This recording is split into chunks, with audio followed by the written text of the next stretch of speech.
Halo guys, jumpa lagi dengan channel Masno22. Sebelum kita lanjut ke ceritanya, jangan lupa yang belum subscribe di subscribe, like, dan komen videonya ya. Terima kasih. Saat hari sudah gelap, Chen Ping tiba-tiba menyadari ada yang tidak beres. Mereka melihat retakan mengerikan muncul di depan mereka, seolah-olah retakan itu telah ditebas dengan pedang. Seolah-olah seluruh dunia terpisah. Di satu sisi retakan besar, angin dingin menderu-deru beterbangan, dan puing-puing luar angkasa yang tak terhitung jumlahnya berputar, seolah-olah mereka mencoba memanen semuanya. Tanda seru. Ruang di depan mata semua orang terdistorsi, seperti kekacauan, dan tidak mungkin untuk melihat dengan jelas apa yang ada di dalamnya. Aura bahaya menyebar, semua orang merasakan rambut mereka berdiri tegak dan hati mereka menjadi tegang. Rasa penindasan yang dibawa oleh kekacauan luar angkasa ini kepada mereka sungguh terlalu kuat. Nampaknya ketika dunia langit dan bumi diciptakan oleh orang kuat, perbatasan tersebut sengaja dibuat sangat menakutkan untuk mencegah siapapun melintasi perbatasan secara tidak sengaja. Tanda seru. Tepat ketika Chen Ping ragu apakah akan menyeberang dan mengambil batu tiang di sisi lain, Raja Iblis Ciyun berbicara. Tuan Chen, lihat apa yang ada di sisi lain. Pada saat ini, Binglu tiba-tiba menunjuk ke sisi berlawanan dari celah besar itu dan berkata, "Saya melihat batu-batu tiang yang padat bertumpuk di salju di seberangnya. Sepertinya setidaknya ada ribuan. Batu tiangnya banyak sekali, kamu bisa mendapatkannya hanya dengan menyeberang ke sini." Chen Ping melihat ke celah yang tidak terlalu lebar dan berkata, "Meski penerbangan mereka terhambat di sini, celah ini masih bisa dengan mudah dilintasi. Namun, hal yang paling berbahaya adalah ruang kacau yang terpelintir dan berubah bentuk di seberangnya. Jika Anda tidak hati-hati dan tersedot ke dalamnya, Anda akan hancur total. Jangan kemari, kamu tidak bisa ke sana. Aku memotong celah ini dengan pedangku. Aku teringat beberapa kenangan. Aku pernah bertarung di sini. Mungkin masih ada tulang yang terkubur di tempat ini," kata Raja Iblis Ciyun dengan sedikit cemberut. Raja Iblis Ciyun terbunuh di sini, jadi pasti terjadi pertempuran. Jika dikatakan bahwa retakan ini dipotong oleh Raja Iblis Ciyun dengan satu pedang, itu masuk akal. Bagaimanapun, dia adalah Raja Iblis dari surga tingkat ke-9, jadi dia masih memiliki kekuatan seperti ini. Apalagi yang kamu ingat? Tahukah kamu siapa orang yang membunuhmu? Tahukah kamu jika ada tiang milikku di sini? Chen Ping bertanya dengan penuh semangat. Raja Iblis Ciyun menggelengkan kepalanya, "Saya tidak ingat siapa yang membunuh saya, dan saya bahkan tidak tahu apakah ada batu tiang milik saya. Batu tiang itu, bagi saya, tidak ada bedanya dengan sampah, bagaimana mungkin saya bisa perhatikan itu?" Apa yang dikatakan Raja Iblis Ciyun memang masuk akal. Jishi hanya membantu biksu yang melatih keterampilan es, jika digunakan untuk makhluk abadi, setan, itu benar-benar seperti sampah. Retakan ini tidak lebar, jadi kenapa saya tidak bisa melewatinya? Chen Ping bertanya pada Raja Iblis Ciyun. "Lempar saja batunya dan kamu akan tahu," kata Raja Iblis Ciyun. Chen Ping mengambil sebuah batu dengan ragu-ragu, dan kemudian melemparkannya dengan keras ke sisi yang berlawanan. Tapi saat batu itu dilempar keluar, aura kuat keluar dari celah besar dan langsung merobek batu itu. Apa yang terjadi? Chen Ping sangat terkejut. Retakan ini disebabkan oleh pedangku. Di celah ini, kekuatan pedangku saat itu masih tersisa. Meski sudah melewati ribuan tahun, kekuatan ini belum hilang.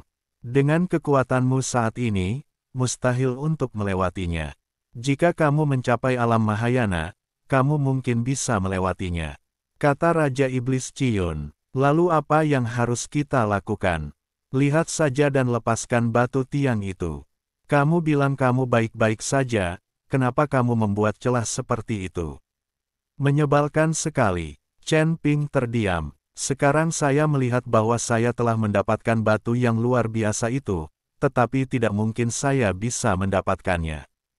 Raja Iblis Ciun memutar matanya dan berkata, kamu pikir aku bersedia membuat retakan, tapi jika aku memukul lawan dengan pedang, retakan ini tidak mungkin muncul.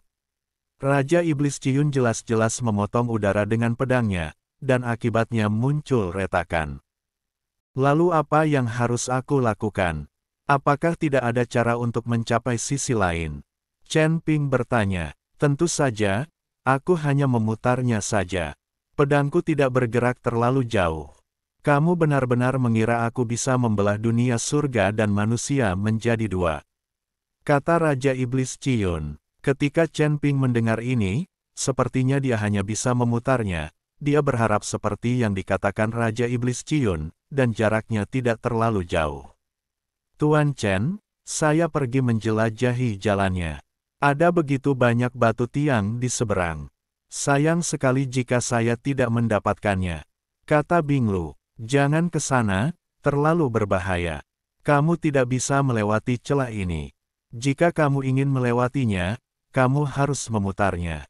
Chen Ping segera menghentikan Bing Lu dan berkata, pergi berkeliling. Bing Lu tercengang. Para wali lainnya juga sedikit bingung, meski celah ini terlihat sangat lebar, namun tetap bisa dilintasi dengan mudah. Tidakkah kamu melihat bahwa batu yang aku lempar tadi terkoyak oleh nafas di celah itu? Kata Chen Ping, itu hanya batu. Apa maksudnya? Kekuatan tubuh kita tidak bisa dibandingkan dengan batu. Kata Lan Yingying, ya, selama kita membungkus tubuh kita dengan nafas, semuanya akan baik-baik saja. Jika kita menyiasatinya, kita tidak tahu berapa lama waktu yang dibutuhkan. Bing Lu juga menentang jalan memutar tersebut, lagi pula retakannya tidak terlihat sampai akhir. Ada tumpukan batu ekstrim di depan mereka harus mengambil jalan memutar. Bagaimana jika ada yang menemukan ini? Kita harus berkeliling, ini perintah, kata Chen Ping dengan ekspresi tegas. Dia tidak bisa menggunakan orang untuk mengujinya. Raja Iblis Ciun tidak akan pernah berbohong. Melihat nada tegas Chen Ping, Bing Lu berhenti berbicara. Lagi pula, kepala istana berkata sebelum pergi bahwa mereka harus mematuhi perintah Chen Ping. Dan kekuatan Chen Ping yang sebenarnya, mereka telah melihatnya, jadi mereka juga menyerah pada Chen Ping. Tapi Lan Yingying tampaknya memiliki beberapa pendapat yang berbeda, tetapi saya tidak mengatakan apa-apa. Chen Ping mengambil selusin mil di depan, memungkinkan banyak perawan untuk mengikuti. Jika mereka ditemukan berbahaya, mereka juga dapat mundur tepat waktu. Tetapi ketika saya berjalan maju, Lan Yingying menemukan embun es. Bing Lu, mengapa kamu mendengarkan Chen Ping? Si polar ini jelas di depanmu, tapi kami tidak membiarkan kami mendapatkannya, tetapi juga melewati. Ini akan melewati tahun monyet. Lan Yingying bertanya pada Bing Lu. Sister Yingying, ini adalah arti dari pemilik istana. Mari kita dengarkan pengaturan Tuan Chen. Kata Bing Lu, mari kita ikuti Chen Ping, kamu diam-diam mengirim 2 perawan untuk dilewati, ambil saja batu kutub kembali. Chen Ping tidak akan menemukannya, tunggu Jisi untuk mengambilnya kembali. Katakan padanya, lihat apa yang bisa dia katakan. Hanya celah, betapa mengerikannya itu. Lan Yingying berkata kepada Bing Lu. Meskipun Lan Yingying sudah tua, dia hanya bertanggung jawab untuk mengelola murid-murid di luar, jadi bagi perawan, dia tidak berhak memesan, dia hanya dapat menemukan Aesdeu. Sister Yingying, ini tidak baik, jika Tuan Chen tahu, dia akan marah. Bing Lu agak sulit, tidak apa-apa, kita juga bisa mengatakan apa saja untuk mendapatkan batu kutub dan batu kutub. Lan Yingying masih membujuk Bing Lu. Bing Lu ragu-ragu, dan kemudian mengangguk, oke, saya akan mengaturnya. Bing Lu kemudian mengatur 2 orang suci terakhir. Ketika yang lain berjalan ke depan, membiarkan mereka berdua diam-diam melintasi celah-celah dan mengambil batu kutub kembali. 2 perawan mengangguk dan mulai bersiap. Chen Ping sama sekali tidak tahu pengaturan Bing Lu, dan itu masih menjelajahi jalan. Lagi pula, tempat ini adalah area yang tidak diketahui. Domain, saya tidak tahu bahaya apa. Binglu mengikuti mereka di belakang, hanya berjalan ke depan untuk sementara waktu. Dua gadis terakhir saling memandang, dan kemudian melompat. Tubuh kedua orang itu langsung dikosongkan dan langsung menuju sisi lain dari celah. Tetapi tepat ketika keduanya baru saja mencapai celah-celah, tiba-tiba ada napas seperti pisau yang menyemprotkan celah. Dua orang bijak sudah terlambat untuk bereaksi, dan mereka langsung dihancurkan oleh napas ini, jatuh ke dalam celah. Adegan tiba-tiba ini membuat semua orang ketakutan. Terutama Binglu, yang wajahnya penuh rasa menyalahkan diri sendiri, dan Lan Yingying, yang matanya terbuka lebar dan tidak percaya dengan apa yang dilihatnya. Chen Ping juga menyadari ada yang tidak beres dan langsung mengingat kembali dengan langkah pembengkokan api. Tapi sudah terlambat, dia tidak punya cara untuk menyelamatkan kedua orang suci itu. Dia hanya bisa melihat kedua orang suci itu dicekik dan jatuh ke dalam celah. Mata Chen Ping terbakar amarah. Binglu, apa yang sebenarnya terjadi? Beri aku penjelasan. Chen Ping mengertakkan gigi, suaranya sangat dingin. Tubuh Binglu sedikit gemetar, karena ketakutan dan kesedihan. Dua saudara perempuan kehilangan nyawa karena perintah bodohnya.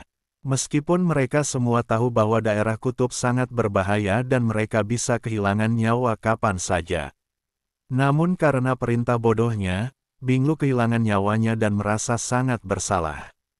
Aku ingin mereka pergi ke seberang untuk mengambil batu tiang, agar mereka tidak perlu berkeliling. Siapa tahu, Binglu tidak bisa bicara lagi, dan dia menitikkan air mata penyesalan. Apakah kamu menutup telinga terhadap kata-kataku?